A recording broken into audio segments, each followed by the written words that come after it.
अस्सलाम वालेकुम। मैं आपका दोस्त अफसर खान फिर अपने यूट्यूब चैनल पे आप सबका बहुत बहुत स्वागत करता हूँ। और आज एक फिर नई हदीस लेके आया हूँ जो सही मुस्लिम से है और बाब है इसके, जब दलील खूब पहुँच जाए तो दिल को ज़्यादा इत्मीनान हासिल होता है। हदीस नंबर है 382 और रावी है अबू हुरैरा रजी अल्लाह ताला अन्हा। अबू हुरैरा रजी अल्लाह ताला अन्हा से रवायत है, रसूलुल्लाह सल्लल्लाहु अलैहि वसल्लम ने इरशाद फरमाया, हमको शक क्यों न हो जब हज़रत इब्राहीम अलैहिस्सलाम को शक हुआ। इन्होंने कहा, ऐ परवरदिगार, मुझको दिखला दे तो किस तरह जिलाएगा मुर्दों को।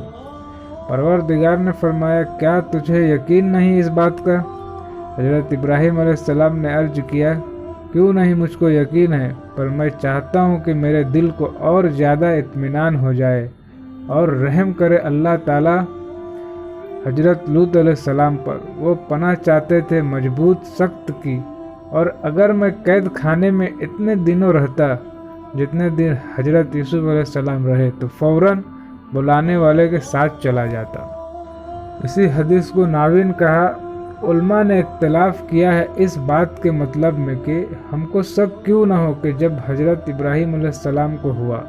कई अक़वाल पर सबसे बेहतर और सही वो है जो इमाम अबू इब्राहिम मजनी और एक जमात उल्मा ने बयान किया है, यानी मतलब इसका ये है कि हज़रत इब्राहीम अलैहिस्सलाम को शक होना महाल था, और जो इनको शक होता बावजूद पैगंबर होने के तो और पैगंबरों को भी शक होता, हालांकि तुम जानते हो कि मुझको शक नहीं। तो हज़रत इब्राहीम अलैहिस्सलाम को भी शक ना था, और ये आपने इसलिए फरमाया कि नायत आजिल हुई तो बाज लोगों ने हज़रत इब्राहीम पर गलत गुमान किया और ये कहा कि इनको शक हुआ मुर्दों के जी उठने में और हमारे पैगंबर को शक नहीं हो।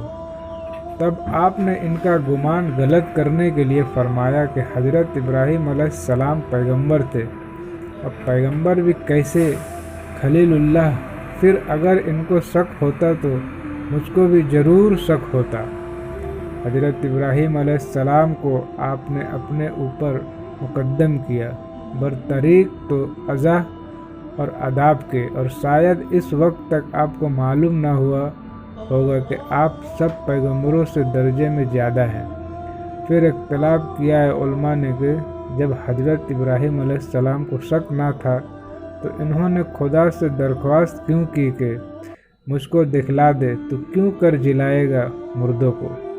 बयान किया है कई वजहों को, लेकिन जाहिर है कि हज़रत इब्राहीम अलैहिस्सलाम को मुर्दों के जी उठने पर यकीन था, पर इन्होंने चाहा कि और ज़्यादा दिल को इत्मीनान हो जाए, और ये इस तरह के पहले हज़रत इब्राहीम अलैहिस्सलाम को दलाइल से इल्म हासिल हो चुका था कि अल्लाह मुर्दों को जिलाएगा, लेकिन इन्होंने अपनी आँखों से इस अम्र को ना देखा था। इस वास्ते इन्होंने चाहा कि इल्म इस्तदलाली से बढ़कर यकीन हासिल हो, और वो मुशाहिदे से होता है, क्योंकि इल्म इस्तदलाली में शौक़ बाकी रहते हैं, फिर मुशाहिदा से वो सब शौक़ मिट जाते हैं। ये मजहब है इमाम अबू मंसूर अजहरी का। दूसरी वजह से ये है कि हज़रत इब्राहीम अलैहिस्सलाम ने अपने आप को खुदा के पास आजमाना चाहा कि खुदा इनकी दरख्वास्त कबूल करता है या नहीं। और इस सूरत में कि ये माने होंगे कि क्या तुझको यकीन नहीं इस बात का कि तू मेरा दोस्त है और तेरा मर्तबा और दर्जा मेरे नज़दीक बड़ा है। तीसरी वजह है कि हज़रत इब्राहीम अलैहिस्सलाम ने अपने यकीन को बढ़ाना चाहा, अगरचे पहले भी इनको यकीन था और शक बिल्कुल न था, पर वो इल्म उल यकीन था कि इन्होंने चाहा कि इससे बढ़कर ऐन उल यकीन का दर्जा हासिल हो। चौथी वजह यह है कि जब इन्होंने मुशरिकों पर दलील कायम की कि मेरा परवरदिगार जलाता है और मारता है, तो खुदा से चाहा कि इस अमर को दिखला दे ताकि इनकी दलील साफ साबित हो जाए। और बाजों ने اور جنہیں بیان کی ہے پر وہ ظاہر نہیں ہے۔ امام ابو الحسن واحدی نے کہا، اختلاف کیا ہے لوگوں نے کہ حضرت ابراہیم علیہ السلام نے یہ سوال کیوں کیا، تو اکثر لوگوں نے کہا ہے کہ انہوں نے ایک مردار جانور دریا کے کنارے دیکھا جس کو درندے اور پرندے اور دریا کے جانور کھا رہے تھے۔ ان کو یہ خیال آیا کہ اس جانور کے ٹکڑے کیوں کر اکٹھے ہوں گے، اور ان کے دل کو شوق ہوا کہ مردے کا جی اٹھنا دیکھے۔ ان کو شک نہ تھا، لیکن انہوں نے یہ بات چاہی کہ اس کو دیکھ لے، جیسے مومنین چاہتے ہیں کہ رسول اللہ صلی اللہ علیہ وسلم اور جنت کو دیکھے اور خدا کے دیدار کے طلب ہیں۔ حالانکہ ان کو یقین ہے ان سب کا، اور شک نہیں ہے ان میں انتہائی۔ فرمایا، رحم کرے اللہ تعالیٰ حضرت لوط علیہ السلام پر۔ وہ پناہ چاہتے تھے، یعنی جب فرشتے اللہ کا عذاب لے کر حضرت لوط علیہ السلام کے پاس آئے تو خوبصورت لڑکوں کے بھیس میں آئے۔ حضرت لوط علیہ السلام نے ان کو مہمان سمجھ کر ان کی مہمانی کرنی چاہیے، پر ان کی قوم کے لوگ جو لطاعت اور لونڈے بازی میں مبتلا تھے جمع ہو کر آئے اور ان مہمانوں کو ستایا۔ حضرت لوط علیہ السلام کئی دفعہ ان مہمانوں کو خاطرداری اور دل جوئی میں نہ چھوڑا اور اپنی قوم کے لوگوں سے کہا، خدا سے ڈرو۔ بہت ریکویسٹ کیے، بہت منتیں کی۔ مہمانوں کے روبرد، اگر تم کو ایسی ہی خواہش ہے تو میری بیٹیاں سے شادی کر لو۔